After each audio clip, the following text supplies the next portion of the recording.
Welcome to the Quiet Your Inner Mean Girl podcast, a place for you to find the courage you need to take the first step and every step thereafter to create the habits, the confidence, and the life that you love. I'm your host, health and life coach, Abby Hegney.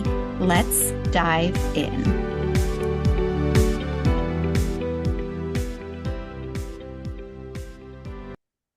Welcome back to episode 57. I don't know if you can hear it, but we are having a little bit of a crazy thunder and lightning storm outside right now. So I'm hoping, number one, that you can hear it, and also hoping that we can get through this podcast episode without anything happening to the recording. So here's to hoping. Today, we are going to talk about comparison. I know that this is a big topic, especially when it comes to losing weight, to feeling more confident and more comfortable in your body, to creating healthier habits, to feeling motivated. Comparison shows up in so many areas of our lives. It's actually a very normal thing for us to do, to look around, to see what others are doing, to notice what they look like, to admire things about them. The problem is that we use comparison to bring ourselves down. We take what we see, what we notice, what we admire, and then we make it mean that we are less than, that we don't have what it takes, that we aren't far enough along, that we aren't as successful, that we'll never get there. These are stories of your inner mean girl, stories that knock you down, that frustrate you, that make you want to give up, or that make you want to speed up and do things that aren't sustainable. What I hope that you take away from today's episode is that it's okay to compare yourself to others. It's okay to admire things about others, to want what others may have.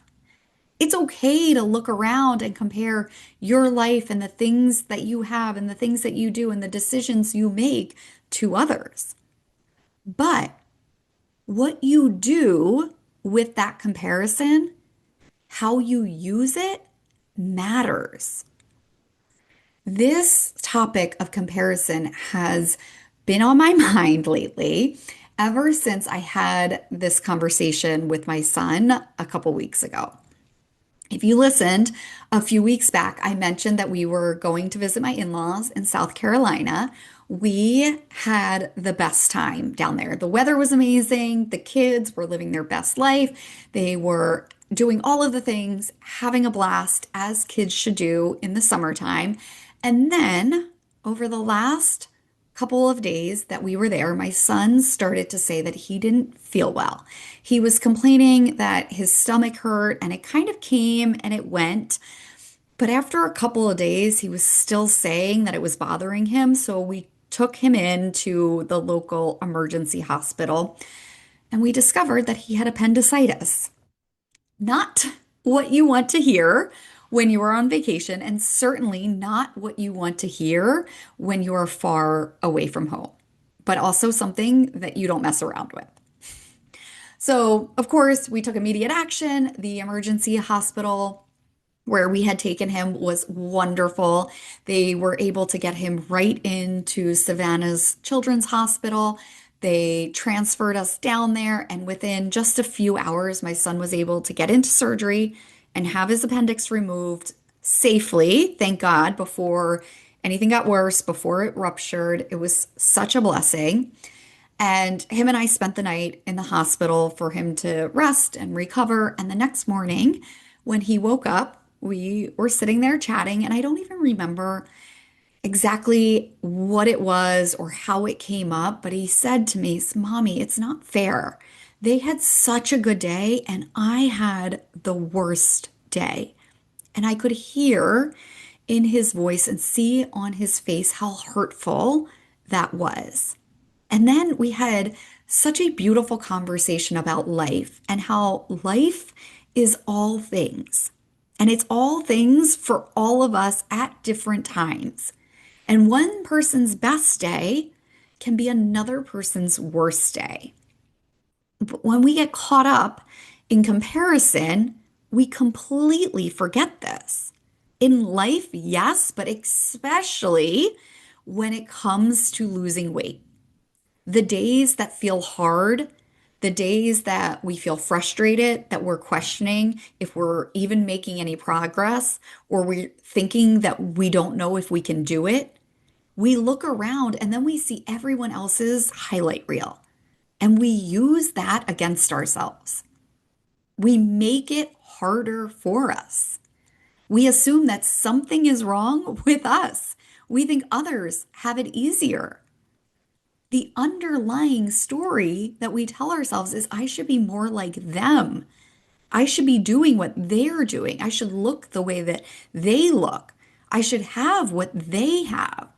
They've got it figured out. Why can't I? And if I don't, then I'm not good enough. That story right there is what I hope this episode helps you to shift out of and to eventually put away for good. You don't have to stop comparing yourself to others. That's a very natural human response. You will look around and compare yourself to others.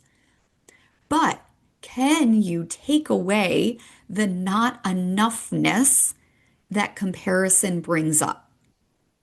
When I was talking to my son about this and how he was comparing his worst day to someone else's good day or their best day, I said to him, that's the piece that we never know. We don't know how many bad days that person that we are comparing ourselves to had in order to get to where they are, to have that good day, to have that best day. We don't know the challenges that they have had to overcome to experience that. How many times they fell down and picked themselves back up. And you may be thinking it's not fair, and yet have no idea that you are comparing your chapter 1 or your chapter 10 to their chapter 57. This is when comparison starts to bring you down. You start to believe that they have it easier, that they can do it, but you can't. You tell yourself that you're behind, that you're not doing enough, that you'll never be able to catch up, that something must be wrong with you. It's where you start to question yourself, and that feels terrible. And when we feel terrible, it makes losing weight and creating healthier habits feel so much harder. We get stuck in this cycle of compare and despair. I spent a lot of years of my life there. No matter what I was doing or how much progress I had made or how good I actually felt, the moment that I looked around and I started to compare myself to others, that all went away. I would immediately go down that negative spiral of not enough. I wasn't doing enough. I wasn't good enough. I wasn't far enough along. I wasn't confident enough. I didn't have enough motivation or willpower. I didn't have what it took. I didn't have what they had. My body wasn't good enough. I hadn't lost enough weight. I didn't have enough discipline. I had no idea what their lives were actually like, what it took for them to get where they are, the amount of effort or patience or perseverance. I had no idea. But the truth is, it wouldn't have mattered because the story I was telling myself was one of not enough. When that's your story, when your inner mean girl is telling you that over and over and over again, that will always be what you find. Your brain will constantly look for evidence that it's not enough, that you are not enough. That is the trap that we get stuck in when it comes to comparison. But comparison can be a good thing if you use it correctly. When you can pick up what it is that you admire about the person that you're comparing yourself to, that can be fuel to your fire. That can be motivation. That can be inspiration, influence, desire. Most importantly, it can be evidence of what is possible for you. There are no unicorns in this world. Some people may have circumstances in their lives that make it easier for them to achieve things. Absolutely. But just because they can achieve something doesn't mean that you can't. Your inner mean girl will take comparison and make it mean that every time if you let her. It's the easiest story that she can tell you. It keeps you from doing anything. It keeps you stuck. Your inner mean girl doesn't want you to do things differently. She doesn't want you to change. She likes the comfort of what she knows. She doesn't care if you lose weight. She's quite happy to continue to talk you out of it, to convince you that it's too hard, that you don't have the time or the energy. Giving up, talking yourself out of it, thinking others can do it, but you can't, feels good to your inner mean girl because it means that she doesn't have to do anything different, anything new. She can stay in the same old patterns, and that is very easy. And yet, it is the hardest thing that you will ever do if you want to lose weight and create different habits for yourself and feel more confident because it keeps you in a place where you don't want to be, a place where you don't feel as confident as you could, where you don't feel as best as you could in your own skin. When you learn to quiet your inner mean girl, you give yourself the opportunity to flip the script on comparison. They can do it, but I can't becomes, if they can do it, so can I. Notice the difference in how those two stories feel. And maybe you can't quite take yourself to, well, if they can do it, so can I. But maybe you can find, if they can do it, maybe I can. Or if they can do it, they can't be the only ones that can figure it out. I've got to be able to figure this out. It requires you to have some compassion for yourself, for the stories you've been telling yourself, for your desire for change, for wanting more, for where you are right now. It requires curiosity. What is it that you specifically admire about the person that you are comparing yourself to? Get curious about that. Get curious about what it might take for you to move yourself closer to that thing that you admire. What may need to change? What could be different? What it may look like for you. It also requires patience. When we see somebody with something that we admire, that we desire, we want it and we want it now. And oftentimes we have to wait to get it, especially when it comes to habit creation and weight loss. That does not happen overnight. As much as you want it to, it will never happen overnight. And the more you try to rush it and make it happen faster, the longer it will take. I promise you that. I was Miss Quick Fix. I wanted it and I wanted it now for a very long time.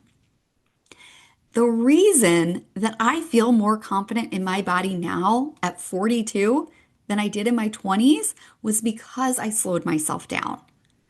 Instead of demanding things from my body and thinking I need this now because I was comparing myself to others and wanting what they had, I got curious about what my body is capable of. I had compassion for the comparison, for the stories that I had been telling myself for so long. I had compassion for myself for falling victim to those stories for so long, for not knowing how powerful they are, for not recognizing that they were always in my control. I gave myself and my body and my life the gift of patience, something I had not given myself for over 20 years. When I had compassion, when I got curious, when I allowed myself to be patient, I found what worked for me, for my body and my life. I watched my body change in a way that I never thought that it would, in a way that I never gave it time to change. I felt myself get stronger. I fell in love with seeing what my body was capable of doing, which is always more than I gave myself credit for. And that is the most motivating thing I have ever come across. That's when I became the creator of motivation in my life versus waiting for motivation to come to me. And the thing about getting curious and having compassion and patience is that it gives you space to appreciate your body, what it's capable of, how hard it works for you every day. It gives you space to appreciate the things that you never did. It also gives you space to appreciate others without making it mean anything about you. I absolutely still look at others and compare and admire, but it no longer becomes my narrative. Now I see what they have and I think it's amazing for them. Sometimes it motivates and inspires me, but often it reminds me that I love that for them and I love my life for me. I love my body for me. I used to hate my legs. They were too short, they were too bulky. I'd compare myself to everyone else's, and I'd think I should have longer, thinner legs like she does. The truth is, I am never going to have longer legs. Maybe at some point in my life I'll have thinner legs, maybe not. But it really doesn't matter because I appreciate my legs now. They're my legs. I work out, I work my legs. They're muscular, they're strong, they're capable. They allow me to live this life that I love. I can appreciate that now without thinking they should be different. I can see a woman with long, thin legs, and I can think that she's gorgeous and not make it mean anything about me or my body. But it took me doing this work. It took the compassion and the curiosity and the patience. It took the appreciation for what my body does for me. It took changing the narrative on comparison. It took learning to quiet my inner mean girl. I could never have done that living in it's not enough or what they have and how they look is better. And I know that there are people in the world that probably look at me and think the same things that I used to think about others. Because again, this is a natural human response. They may see me and think it's easier for me, that I have what it takes, that I have the motivation and the willpower, that I have more energy and more time, that I'm not as busy as them, that I can do it, but they can't. But what I want to offer is that we all have a day one and a chapter one. I have had doubts, doubts that have held me back and doubts that I've allowed myself to move through. There are days where I wanted to quit, where I thought it was pointless and I was never going to change, but I chose to keep going. I took the small steps, the ones I used to think weren't enough. I repeated them again and again and again. I moved through that messy middle where nothing feels like it's working and everything feels like a struggle. I moved through the fear, the intimidation, the tiredness, the confusion, the overwhelm, the doubt. That's that messy middle, the one that we all go through. I'm not sure that there is any way around it, but quieting your inner mean girl and changing the narrative on comparison helps you to move through it. I can now see evidence all around me for what is possible.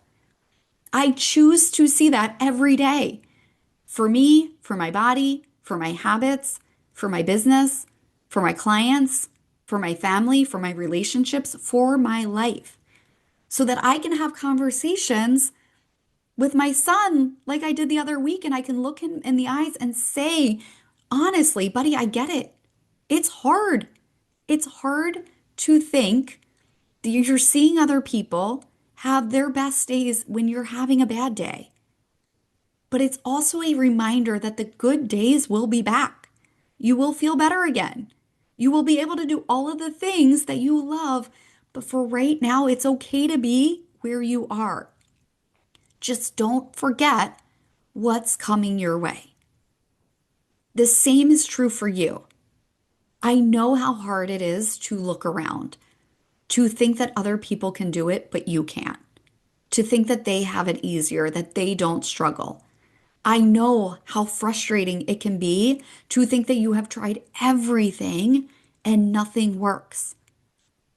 How unfair it can feel that you have worked so hard and you're not yet where you want to be. But what if everyone you looked at who has something that you admire is your reminder of what's coming your way, what's available to you, what's possible, what you are capable of? What if it's your sign to not forget what you want, to keep going, to take the small steps and to keep taking them, to get curious about change, to have compassion for where you've been and all that you've been through, and to have patience with yourself throughout the journey? What stories would you need to let go of to move through the doubt, to face the messy middle, to not quit, to quiet your inner mean girl? How are you using comparison? Are you using it to doubt yourself or to inspire yourself? You control that narrative. You get to write your own story. You get to set the pace and love the pace that is yours. You get to keep believing that change is possible for you. And you get to find evidence of that all around you. I hope that you choose that always. And if it feels hard to choose that right now, let me help you. Sometimes it is hard to believe in ourselves, especially when we have spent so long betting against ourselves, believing our inner mean girl. But as your coach, I hold that belief for you until you get to the point where you can believe it for yourself. And that is where all of the pieces fall into place.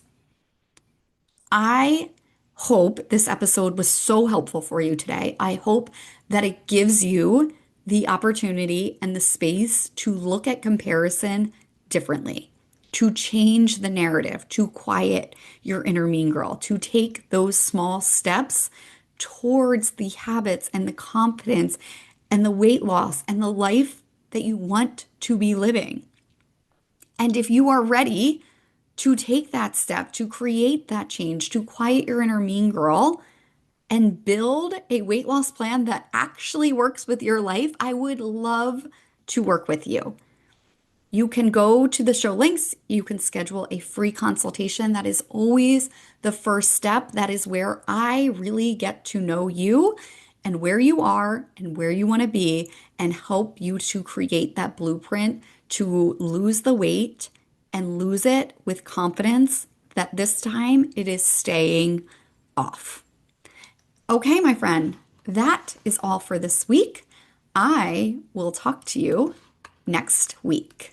If you are loving this podcast, please subscribe, rate, or review. Or if you know someone who would benefit from this message, please share it with them. And if you are ready to quiet your inner mean girl, to create habits that make you feel amazing, to lose weight and confidently keep it off while living the life that you love, I invite you to schedule your complimentary 60-minute consultation. We'll discuss where you are, where you want to be, and how my Quiet Your Inner Mean Girl method can help you create the future that you want. You can find the link to book your call in the show notes, or you can also connect with me directly on Instagram at Wellness with Abby H. I can't wait to talk to you.